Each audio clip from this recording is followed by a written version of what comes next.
Chapter 11 Quiet Fellow. One afternoon in late 1942, a dark haired woman in her mid 30s rode a bicycle along a country lane near the English town of Banbury. She pulled to the sign of the path, got off her bicycle, and leaned it against a tree. She had not been waiting long when she saw a tall man in a suit approaching. He was about 30, pale and thin, with glasses. The man and woman exchanged a few words and began walking arm in arm down the lane. It was pleasant just to have a conversation with so sensitive and intelligent a comrade and scientist, the woman later said. We spoke of books, films, and current affairs. To any viewer, they looked like close friends out for a little stroll. Actually, it was the first time they'd ever met. After about half an hour, the man handed the woman an envelope. She climbed back on her bicycle and pedaled toward her small cottage in the nearby town of Oxford, where she was known as Mrs. Brewer, a refugee from Germany and a mother of two. In fact, her name was Ruth Werner, and she was a spy for the KGB.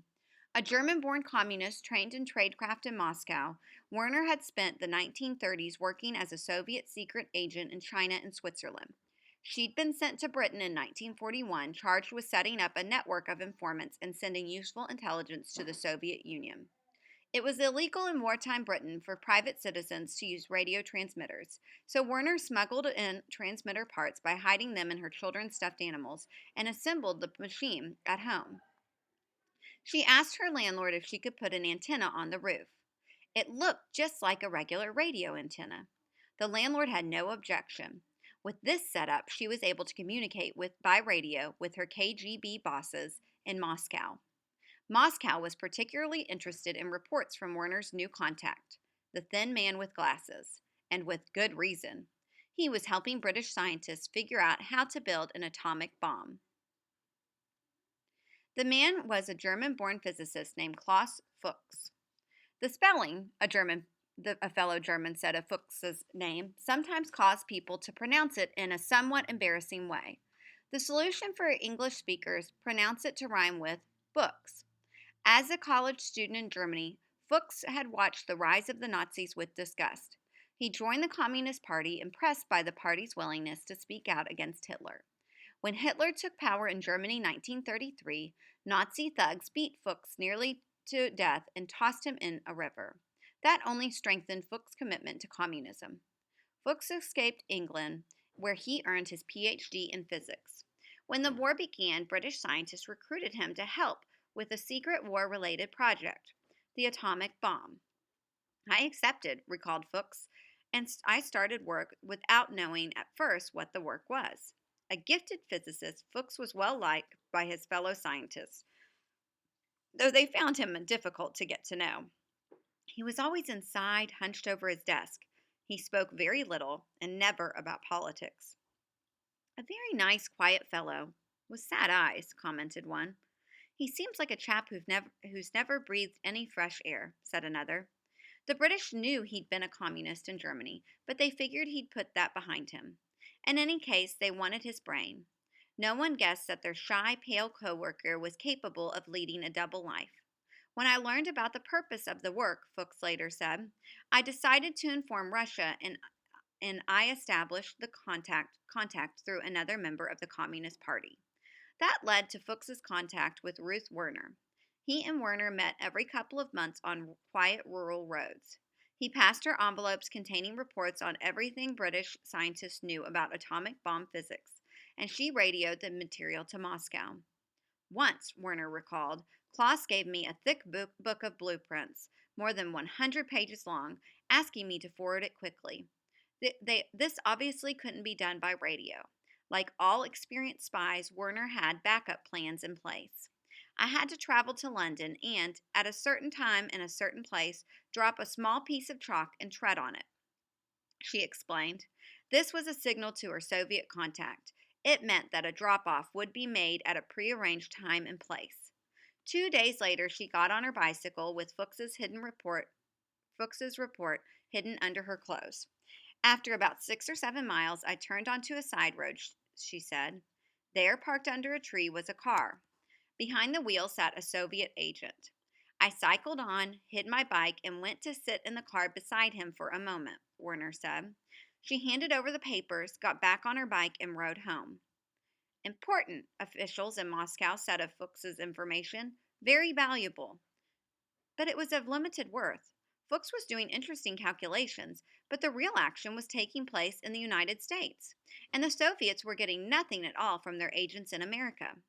By the fall of 1942, this was making KGB officials in Moscow very angry. The organizational pace is entirely unsatisfactory, Moscow scolded its American spies. The project is taking a very long time to get going. In New York, Semyon Semyonov got the message. As part of his search for a way into the American bomb project, he turned to his best courier, Harry Gold. One evening in New York City, Gold remembered, about November 1942, Semyonov asked me if I had heard anything of a military weapon. It was a bomb, Semyonov said, a weapon of almost unimaginable power. I was puzzled, Gold said. I had no idea that anything was going on in regard to atomic energy in the United States. Semyonov knew it was a long shot, but he was desperate. He asked Gold to keep his eyes and ears open. Meanwhile, Moscow officials reminded their West Coast agents that they'd been sent a list of scientists to cultivate. Moscow was particularly annoyed that no contact had been made with Robert Oppenheimer. The Soviets had no way of knowing that Oppenheimer had just been named the scientific director of the American atomic bomb project, but they knew he was a top American physicist. They knew it was probable he was involved. Peter Ivanov, a KGB agent in San Francisco, thought about how he could get close to Oppenheimer. As a Soviet agent watched closely by the FBI, it would be too risky for him to make a direct approach. Ivanov went to see George Eltinton, a chemical engineer known to be sympathetic to the Soviet Union. Ivanov pointed out to Eltinton that the Americans and Soviets were allies in World War II. But the Soviets were the ones doing the fighting against Hitler. Why, Ivanov asked, was America keeping secrets from its ally? Eltinton agreed. The Soviets deserved better. Ivanov then asked Eltinton what he knew about the atomic bomb research being done at the University of California, Berkeley. I, personally, said Eltinton, know very little of what's going on. Do you know any of the guys? Asked Ivanov. Any others connected with it? Not very well, Eltinton said. Ivanov tossed out names of well-known Berkeley physicists. Ernest Lawrence, Luis Alvarez, Robert Oppenheimer. Eltinton said he knew Oppenheimer casually. They'd been at a few political meetings together over the years. Ivanov asked Eltinton to talk with Oppenheimer to subtly feel out his interest in sharing information with the Soviets.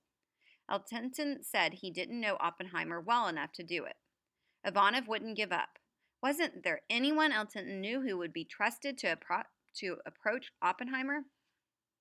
On thinking the matter over, Eltinton remembered, I said that the only mutual acquaintance whom I could think of was Hakon Chevalier. Chevalier was a professor of French literature at Berkeley and the host of the communist discussion group at which Oppenheimer had been spotted by the FBI about 2 years earlier. Chevalier and Oppenheimer were good friends. Eltinton asked Chevalier to approach his friend on behalf of the Soviets. Chevalier agreed. The perfect opportunity arose a few weeks later when Robert and his wife Kitty invited Hakon and his wife Barbara over for dinner. Hakon was 100% in favor of finding out what Oppie was doing and reporting it back to Eltinton, Barbara remembered. Hakon also believed that Oppie would be in favor of cooperating with the Russians. Barbara strongly disagreed. They fought about it in the car on the way to dinner. As soon as the guests arrived, Oppenheimer announced it was time to mix a batch of his famous martinis. He walked toward the kitchen. Chevalier followed. As Oppenheimer began carefully pouring the liquor, a nervous-seeming Chevalier announced, I saw George Eltinton recently. Oppenheimer looked up from his work. Chevalier continued saying that Eltinton had contact with Soviet intelligence. If Oppenheimer ever wanted to share any scientific information with the Soviets, he could use this connection. Oppenheimer was visibly disturbed by the suggestion. That would be a frightful thing to do, he said. That would be treason. Chevalier said nothing more. Oppenheimer went back to the martinis. That was the end of it, he later said. It was a very brief conversation. Chevalier reported the results to Eltinton. A disappointed Eltinton told Peter Ivanov, the KGB agent, that there was no chance whatsoever of obtaining any data. Dr. Oppenheimer does not approve. Ivanov relayed the news to Moscow. Oppenheimer chose not to tell General Groves that he'd been approached by the Soviets. It was a decision that would haunt him for the rest of his life.